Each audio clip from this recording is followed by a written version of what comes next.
अच्छा जी, बड़े ही अरसे के बाद ना आज मैं किसी की चितरोल करने लगा हूँ और ये आपने ना वीडियो इंडिया तक पहुँचानी है, क्योंकि आज मैं सूर्या कुमार यादव की थोड़ी सी चितरोल करूँगा। मैं चाहता हूँ कि आप इसे देखें। इनको किसी ने इंटरव्यू किया तो इन्होंने पूछा कि आपने सलमान आगा से हैंडशेक क्यों नहीं किया। तो इसने कहा कि कुछ चीज़ें जो होती हैं वो ज़िंदगी में स्पोर्ट्समैन स्पिरिट से भी आगे होती हैं, और वो ये है कि हम जो पहलगाम के इंसिडेंट में इफेक्टिव हैं उनकी फैमिलीज़ के साथ खड़े हैं, stand with all the victims for Pahalgam terror attack. और हम अपनी जीत जो है वो अपनी आर्म फोर्सेस को डेडिकेट करते हैं। तो अब इसकी रोल बनती है क्योंकि इसने बात बहुत गलत कर दी है।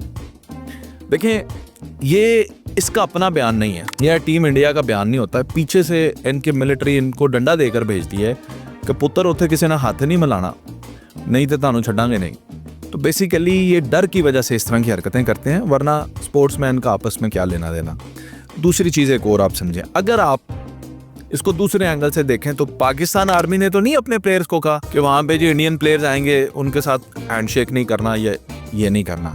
अगर ये सूर्या कुमार यादव तुम्हारा या तुम्हारे टीम कैप्टन का या इंडियन क्रिकेट बोर्ड का अपना फैसला होता कि आप लोगों ने नहीं हैंडशेक करने या आप लोगों ने, तो आप मैच ही ना खेलते। अगर आप मॉरली इतने हाई होते, आप अपने कंट्री मैन के लिए इतना ज़्यादा पेन रखते होते, तो आप कहते हैं हम मैच ही नहीं खेलते। चाहे उसमें आपके पॉइंट्स कटते, चाहे उसमें नेगेटिव मार्किंग में जाती आपकी क्रिकेट बोर्ड, लेकिन आप कहते हैं कि हम मैच ही नहीं खेलेंगे।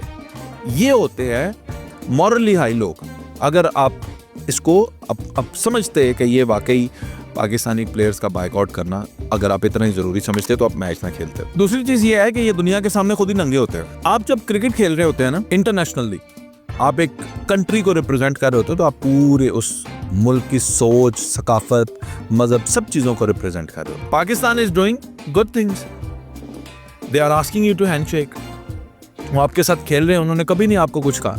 पाकिस्तान ने हमेशा अपना पॉजिटिव चेहरा लोगों के सामने रखा है, जो कि है हम प्यार करने वाले लोग हैं। आप पूरे अपने मुल्क की फिरौनियत दुनिया के सामने रखते हैं। आप बताते हैं कि हम फिरौन हैं, हम सख्त दिल लोग हैं, हम अग्रेसर हैं। आपने बताया दुनिया आप पे थू कर रही है। सिर्फ अपने मिलिट्री के 4 टटुओं की वाह लेने के लिए आपने ये एक्टिविटी तो कर दी। आपको इस तरह करना ही नहीं चाहिए। अगर आप किसी का बायकॉट करते हैं तो आप उसके साथ खेलते ही नहीं, और अगर आप खेलते हैं तो आप स्पोर्ट्समैन, फिर वहाँ पे उस खेल के मैदान के अंदर स्पोर्ट्समैनशिप जो है वो फिर लागू होती है। किसी ने तुम्हें बल्ला तो पकड़ा दिया है, तहजीब तरीका नहीं सिखाया तुम्हें। तो इंतहाई फजूल किस्म का मैं समझता हूँ कि माइंडसेट है इन लोगों का। और जबकि आई एग्री इनके अंदर बहुत अच्छे प्लेयर्स हैं, विराट जैसे भी अच्छे प्लेयर्स हैं, लेकिन वो भी बेबस है। मैंने बताया ना, पीछे मिलिट्री का डंडा होता है, और ये तो है ही क्लासलेस आदमी। इस तरह के स्टेटमेंट्स देकर आप क्रिकेट को नुकसान पहुंचाते हैं, इस तरह के स्टेटमेंट्स देकर आप स्पोर्ट्समैनशिप को डैमेज करते हैं। This should not happen. ये वो तरीकाकार नहीं है कि जिससे आप अपने मुल्क के लोगों के साथ अपनी सिंपैथी शो कर सकते हैं। This is not the way.